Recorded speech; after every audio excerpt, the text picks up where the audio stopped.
Nabi Abadah. Alhamdulillah, pada kesempatan sore hari ini menjelang berbuka puasa seperti biasa, kita masih berada di dalam channel Ngecas, yaitu ngobrol bareng Ustadz Ciracas. Alhamdulillah, kita diberi kesempatan oleh Allah Subhanahu Wa Taala untuk bisa mengikuti acara ini. Semoga acara ini bisa menjadi keberkahan buat kita semua, bisa menambah ilmu dan wawasan buat kita semua. Bagi para peserta yang ikut live di sini bisa memberikan pertanyaan ya melalui chat yang ada di program Zoom ini, serta waktu yang akan kita pakai ini sekitar kurang lebih 1 jam sampai menjelang berbuka nanti. Baik, narasumber kita pada obrolan sore hari ini yaitu Ustadz Abu Raihan. Mari kita sapa dulu. Assalamualaikum Ustadz, sehat Ustadz? Waalaikumsalam, alhamdulillah, khair. Gimana Mas Taufik, sehat? Alhamdulillah, sehat Ustadz. Baik, tema pada sore hari ini adalah Ramadan membawa berkah di antara wabah. Baik, untuk memulai obrolan kita pada sore hari ini, kita sudah pahami ya, kita sudah ketahui bersama bahwa pada saat ini dunia dan juga Indonesia berada di dalam wabah ya, pandemi COVID-19, di mana pada saat ini kita tidak bebas seperti pada hari-hari biasa gitu ya. Untuk keluar rumah dibatasi, untuk bisa berkelompok juga dibatasi, bahkan untuk naik kendaraan bermotor ya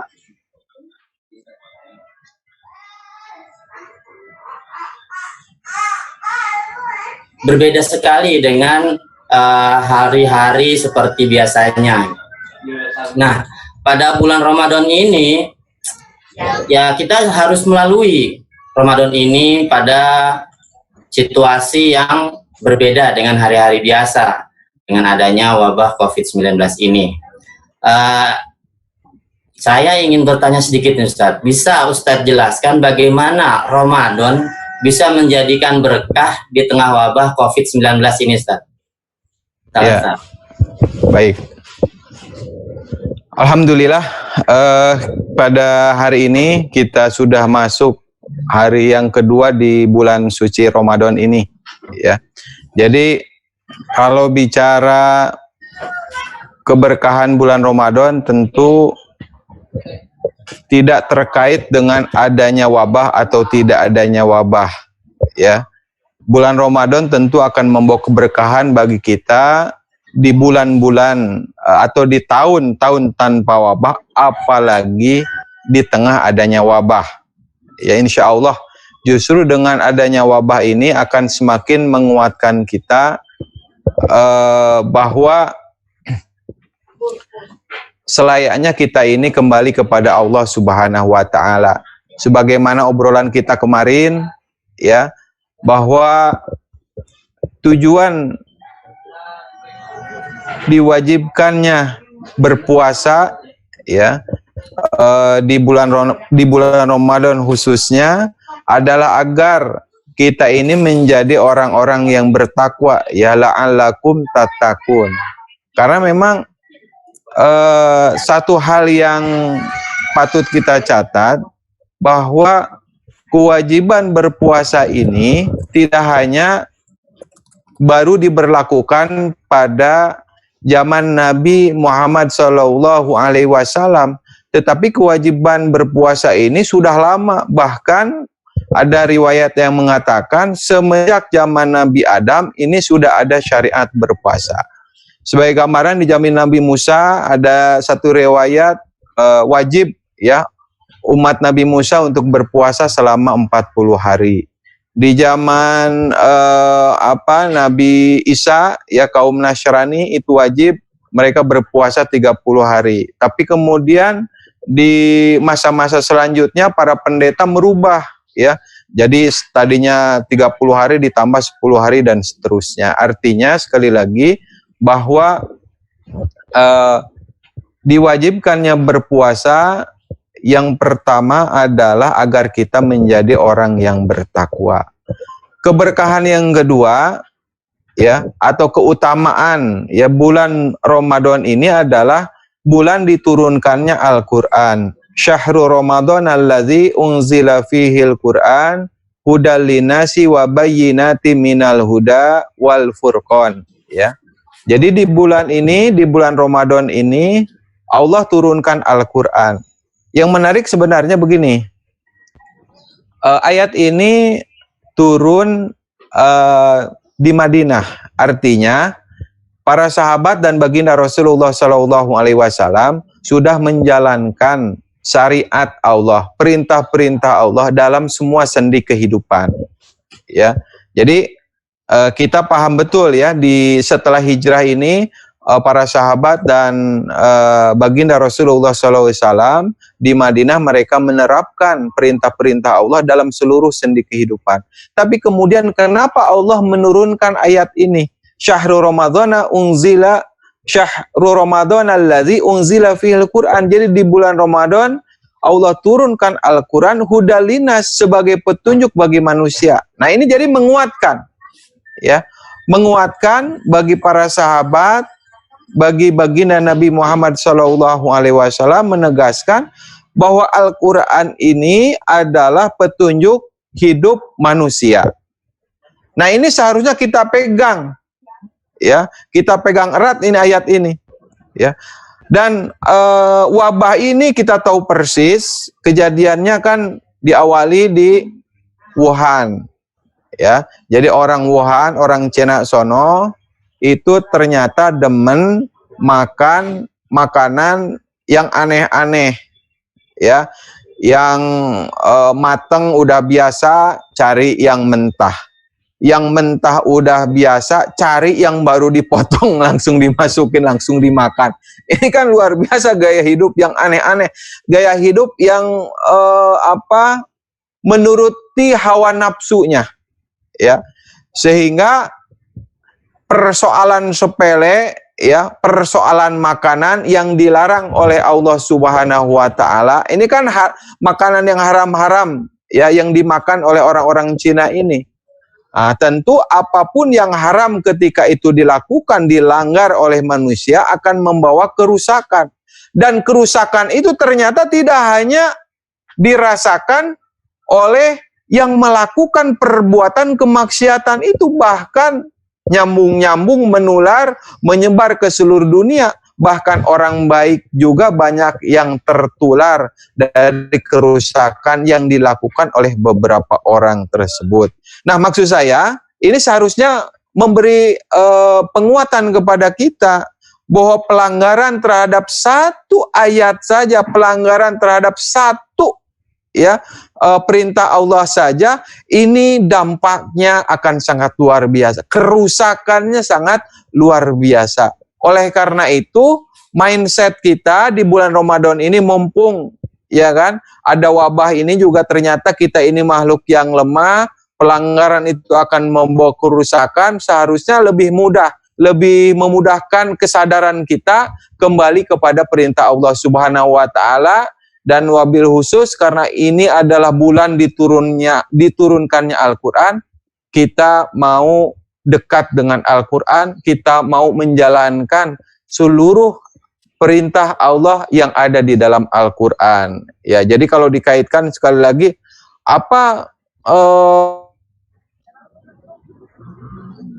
berkah.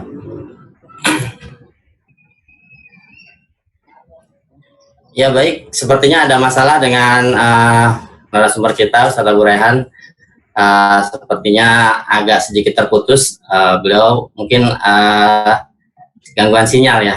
Ya, jadi kami informasikan bahwa acara ngecas ini, ngobrol bareng Ustaz Ciracas itu insya Allah akan diselenggarakan setiap sore dari jam 5 sampai maghrib. Insya Allah seperti itu, dengan narasumber yang nanti insya Allah akan berganti-ganti.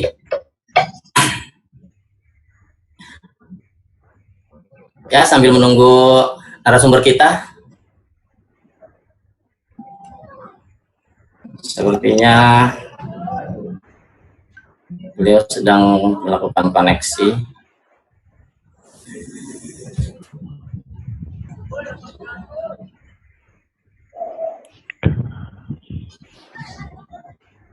Untuk besok siapa Ustadz? Untuk besok ya, baik, kami informasikan besok itu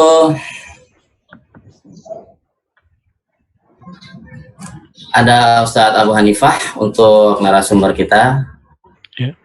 Ya, jadi selalu ikuti acara ini agar supaya bisa menambah wawasan kita, menambah keimanan kita, karena untuk mengisi waktu-waktu yang Allah sediakan kepada kita itu ya untuk dengan beramal soleh. Salah satunya dengan menuntut ilmu adalah amal kebaikan buat kita. Ya, saya sedang menghubungi Ustadznya.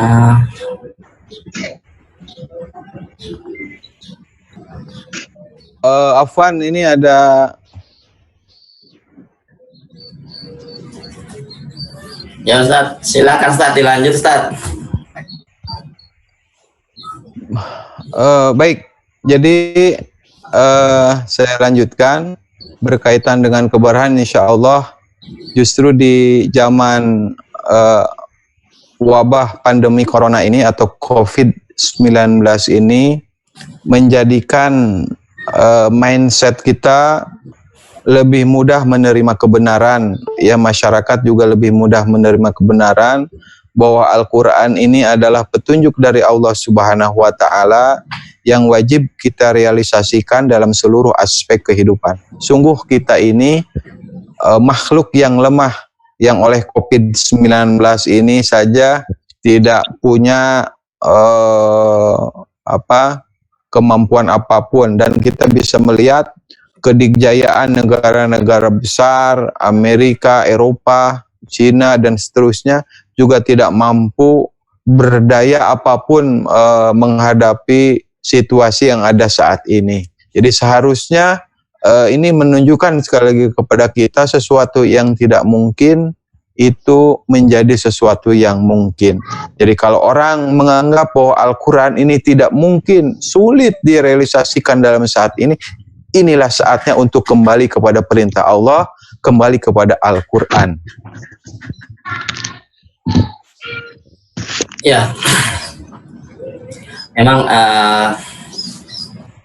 bisa dikatakan berkah ya bulan Ramadan ini, walaupun di masa-masa pandemi COVID seperti ini. Ya semoga saja kita bisa melaluinya dengan lebih ikhlas. Baik, kalau kita lihat di masa COVID ini kan kita lihat perekonomian itu bisa dibilang tidak stabil ya. Banyak toko-toko yang tutup, perusahaan-perusahaan tutup, bahkan sekolah libur ya. Belajar dipindahkan dari sekolahan ke rumah gitu. Jadi ekonomi sepertinya kita nggak tahu kapan ini akan bisa selesai ya. Semoga saja dalam waktu dekat ketidakstabilan ini bisa segera berlalu gitu. Kalau kita lihat seperti itu, bagaimana kiat-kiat untuk menjaga stabilitas iman kita Ustaz, di masa COVID-19 ini, karena ekonomi yang kurang stabil, agar supaya pahala puasa kita itu tidak berkurang Ustaz. Ya, insya Allah justru di masa wabah seperti ini, kita ini lebih banyak di rumah ya. Masyarakat ini lebih banyak di rumah sehingga sulit bagi kita untuk melakukan kemaksiatan ya. Jadi ini juga sebenarnya keberkahan buat kita. Coba saja kalau dulu kita sering keluar rumah saja sudah diperlihatkan dengan orang-orang yang tidak menutup aurat, misalkan wanita itu kan berkeliaran. Nah sekarang kita ini dipaksa untuk diam di rumah. Kemudian juga kalau dulu yang namanya hiburan-hiburan malam itu juga sangat sulit ditutup. Bahkan di bulan Ramadan ribet banget nutupnya ya kan, sampai teman-teman kita dari FPIA saja ribut menjadi headline terus. Sekarang alhamdulillah justru di bulan suci ini ya tempat-tempat yang hitam juga dilarang ya. Tidak boleh. Artinya sebenarnya peluang untuk melakukan kemaksiatan juga sangat minim ya. Insya Allah kita semua di bulan suci Ramadan ini akan semakin kuat. Memang problemnya adalah masalah makan, masalah kebutuhan pokok. Justru di bulan Ramadan ini kita diperintahkan oleh Allah Subhanahu wa taala untuk menahan makan dan minum. Ya, kalau dulu mungkin ini kan ada satu hal yang menarik sebenarnya, satu hal yang ironis. Jadi di Arab sana ya ada satu data begitu, ketika bulan Ramadan bukannya orang ini tambah kurus, jadi setelah bulan Ramadan tambah gemuk, kan ini sesuatu yang aneh ya. Tapi justru di saat ini kita merealisasikan sesuatu yang seharusnya kita lakukan. Jadi kalau di bulan Ramadan ini kita menahan makan dan menahan minum, faktanya demikian, karena memang kita ini agak sulit. Kalaupun tidak sulit ya kita harus hemat juga. Juga bagi yang punya kelebihan, di saat ini pula kita seharusnya lebih banyak menolong saudara-saudara kita, tidak hanya orang-orang yang miskin, orang-orang yang terkena wabah juga terkena dampak, ya kan, akan sangat banyak kesulitan. Kemarin saya ketemu dengan tukang ojek, bukan tukang ojek online ya. Kalau ojol kan sudah banyak di blow up sedemikian rupa. Ini masyarakat biasa yang biasa mangkal begitu ya di pengkolan atau ojek pengkolan, terpaksa saat ini juga nongkrongnya di mana? Wah Pak, saya nongkrong di Cibubur Junction. Emang banyak orderan Pak di sana? Enggak. Ya kadang-kadang kalau pas makan siang atau sore-sore suka ada yang bagi-bagiin makanan dan minuman ya.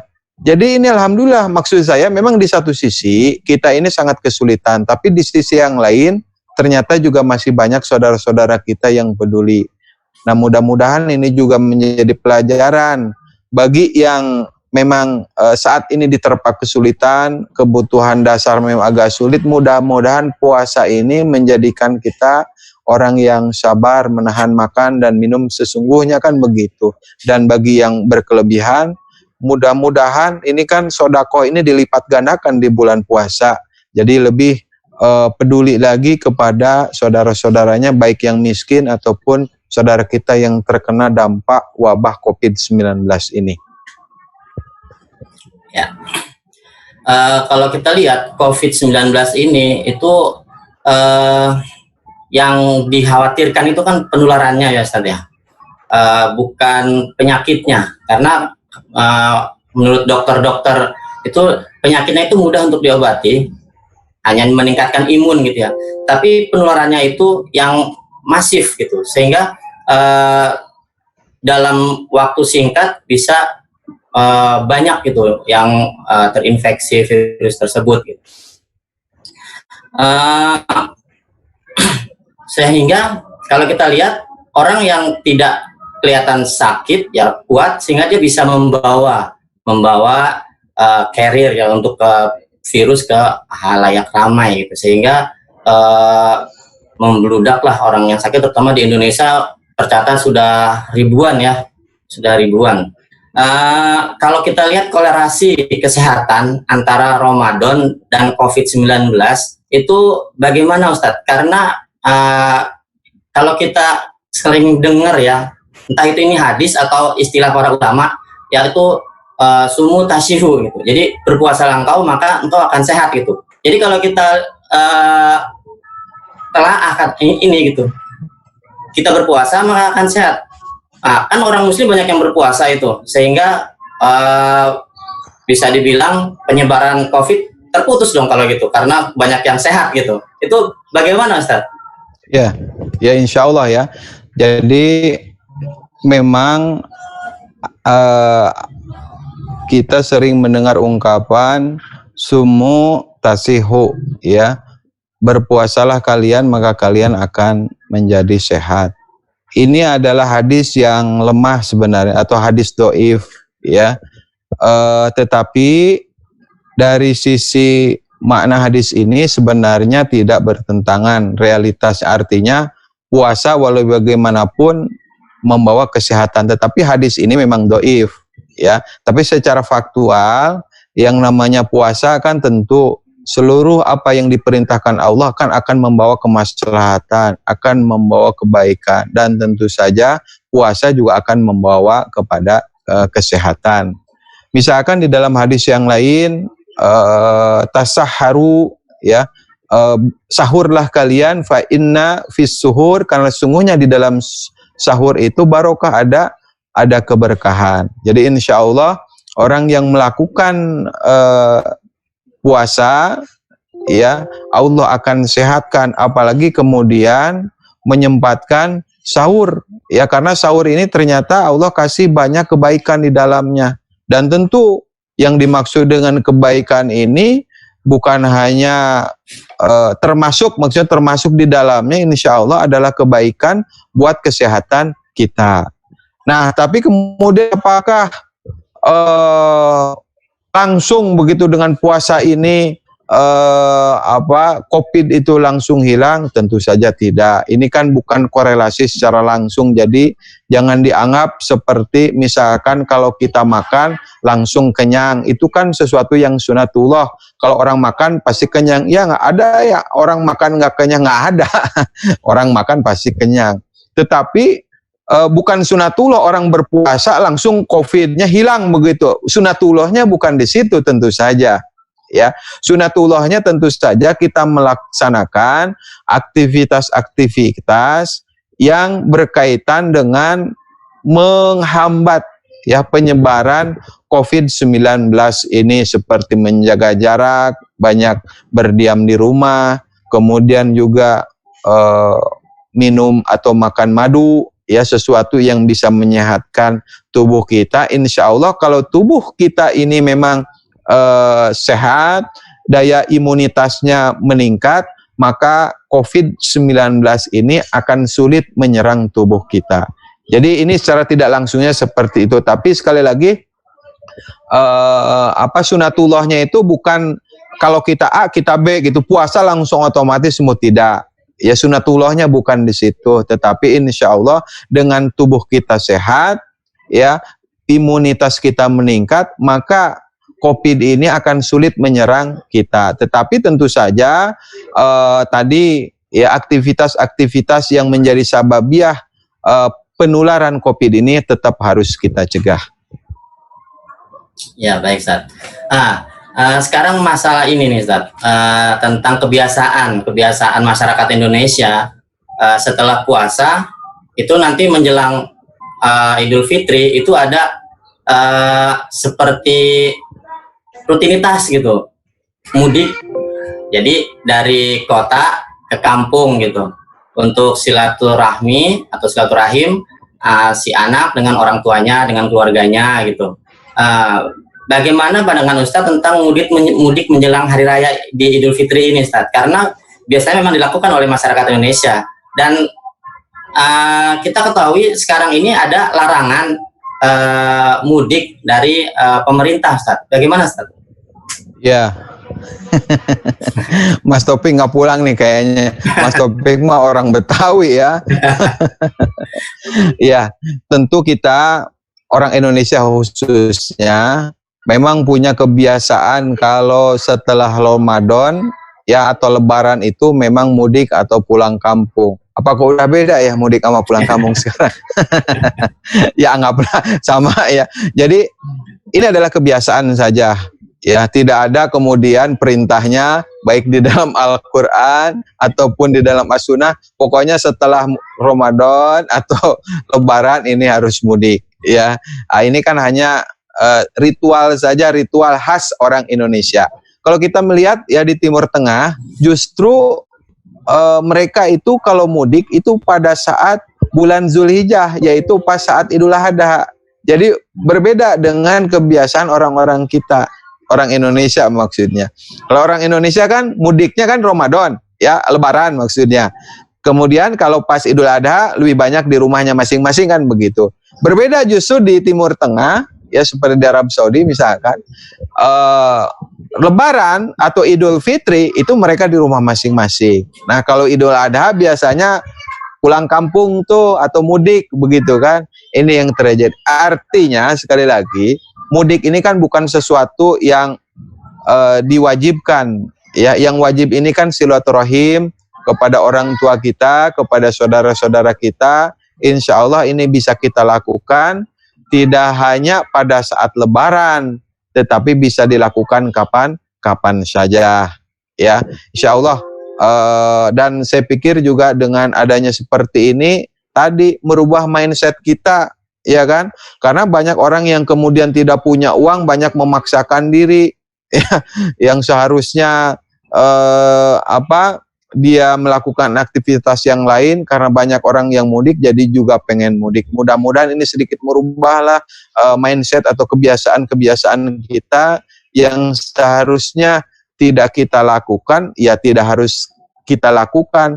Tetapi yang seharusnya kita lakukan, harus kita lakukan, kan begitu. Contoh misalnya kemarin kan aneh juga nih, ini menjadi pelajaran juga buat kita. Di beberapa masjid, di beberapa musola maksa tuh kan pengen sholat tarawih, ya. Padahal sholat tarawih kan sunnah kan, tidak harus di masjid, seharusnya bisa dilakukan di rumah. Tetapi pada saat sholat Jumat yang seharusnya itu wajib, nggak maksa mereka kan. Ini kan sesuatu yang salah kan, persepsi yang kurang tepat. Seharusnya masyarakat kita ini kalau mau maksa sholat Jumat.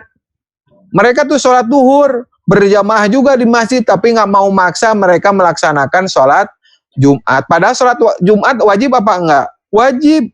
Tidak hanya wajib ain, bisa jadi wajib kifayah. Sedangkan sholat tarawih wajib tidak, sunnah. Ya, bahkan tidak harus di masjid, di rumah juga bisa dilakukan. Di zaman Nabi, ya kadang Nabi di rumah, kadang Nabi di masjid, sekali-kali begitu ya. Bahkan maka di zaman Abu Bakar juga demikian. Diwajibkan, bukan diwajibkan, direkomendasikan menjadi bi'ah kaum muslimin ketika di zaman Umar bin Khattab. Nah ini kan, artinya ini kan sebuah bi'ah. Ya, sebuah bi'ah yang sifatnya dinamis. Kalau itu memungkinkan, alangkah baiknya dilakukan karena itu menjadi syiar Islam. Tetapi kalau kemudian itu tidak mungkin dilakukan, bahkan membawa kemudorotan, jangan dilakukan. Ya, sekali lagi ini kalau saya sih ingin menekankan ini saatnya untuk merubah mindset kita. Sesuatu yang harusnya kita lakukan, diperintahkan Allah, kita dengan bersegera melakukan. Ya enggak? Ya, uangnya segala macam kita kumpulan, kita paksa untuk melakukan. Toh mudik bukan sesuatu yang wajib. Kalau memang ada uangnya, kenapa tidak kita sumbangkan untuk fakir miskin, untuk menolong saudara-saudara kita, juga misalkan untuk perjuangan dakwah penerapan Al-Quran, ya, untuk syiar-syiar yang lain. Nah ini kan ada hal yang penting yang seharusnya menjadi fokus ya bagi masyarakat kita, bagi umat muslim. Ya mudah-mudahan di bulan suci Ramadan ini dan pada saat yang sama ada pandemi wabah, merubah kebiasaan-kebiasaan buruk kita, merubah mindset yang tidak pas menjadi mindset yang pas, juga membangun kebiasaan-kebiasaan yang baik. Ya, terima kasih. Berarti Mas Topik kayaknya sebentar lagi ya. Ini mohon maaf ini karena ada agenda lagi ini, kita harus mengisi kultum buka puasa. Jadi saya potong beberapa hari yang lalu, bukan beberapa hari yang lalu, kemarin Mas Topik langsung 12 aja ini. Iya, Ustaz. Jazakallah Ustaz atas obrolan kita sore hari ini. Insya Allah menambah wawasan kita, menambah ilmu kita, menambah keimanan kita. Semoga saja kita bisa melalui Ramadan ini, di tahun ini dengan baik, dengan lebih ikhlas, dengan syukur atas semua yang diberikan kepada kita. Baik, terima kasih atas semua yang hadir pada acara obrolan sore hari ini. Berhubung waktu sudah mendekati berbuka, terima kasih sekali lagi pada Ustadz Abu Rehan sebagai narasumber. Kami tutup pertemuan ini dengan istighfar 3 kali dan doa kafaratul majlis. Astaghfirullahaladzim, astaghfirullahaladzim, astaghfirullahaladzim. Subhanakallahumma wa bihamdik, asyhadu an la ilaha illa anta, astaghfiruka wa atubu ilaik. Assalamualaikum warahmatullahi wabarakatuh.